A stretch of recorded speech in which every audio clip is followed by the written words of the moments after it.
হরে কৃষ্ণ সবাইকে, সবাই কেমন আছো? আশা করছি অনেক ভালো আছো। আর আজকে কিন্তু রথযাত্রা উৎসব, তো তার জন্য আমরা চলে যাচ্ছি এখন রাজাপুরে। তো এতটা আমাদেরকে হেঁটেই আসতে হয়েছে, কারণ টোটো আসতে দিচ্ছিল না। তো তারপরে এসে দেখছি জগন্নাথ কিন্তু ইতিমধ্যে বেরিয়ে গেছে রথে ওঠার জন্য। আর ভিতরে ঢুকে এদের সাথে দেখা হয়ে গেল। তারপরে আজ 15 দিন পর জগন্নাথকে দেখতে পেলাম।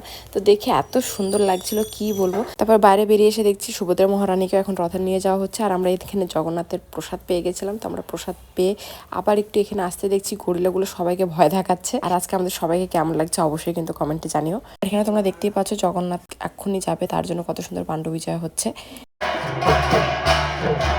আর জগন্নাথকে যখন এইভাবে নিয়ে আসা হয় না, এত সুন্দর লাগে দেখতে, কি বলবো। তো জগন্নাথকে এখন নিয়ে গিয়ে রথে তোলা হবে। তো তার জন্য আমরা এখন জগন্নাথের পিছনে পিছনেই যাচ্ছিলাম। তো গিয়ে দেখলাম জগন্নাথ, বলদেব, সুভদ্রা সবাই রথে উঠে গেছে।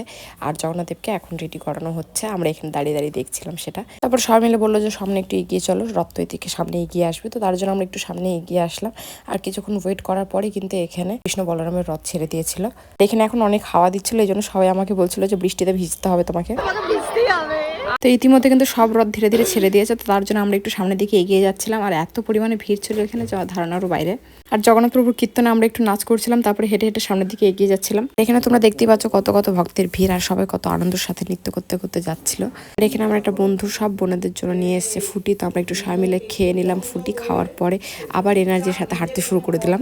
আর আমরা এখানে রাস্তায় যেতে যেতে অনেক মজা আনন্দ করতে করতে গেছি। আর এখানে কত কত ভক্তরা দেখো জগন্নাথের জন্য অপেক্ষা করছে কখন থেকে দাঁড়িয়ে। আর এখানে যেতেই কিন্তু একটা ছোট্ট রথের সাথে আমাদের দেখা হয়ে গেছিল। তো সেই রথটাকে একটু আমরা টেনে নিলাম।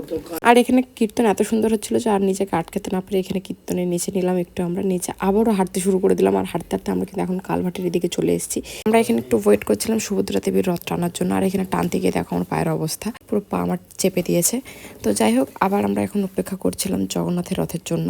তো জগন্নাথের রথ দর্শন করে এখানে টেনেই আমরা বেরিয়ে গেছি একদম মন্দিরের উদ্দেশ্যে, কারণ এত পরিমাণে ভিড় যার ধারণার বাইরে। তো এখানে এসে আমরা সবাই মিলে একদম শান্ত হয়ে বসে গেছি।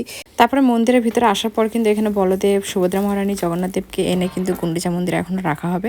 তারপর আমরা চলে এসেছিলাম প্রসাদ পেতে। আর প্রসাদ পাওয়ার পরে এখন আমরা চলে যাবো বাড়ি। তো আজকে আমাদের ভিডিওটা এখানে শেষ করছি।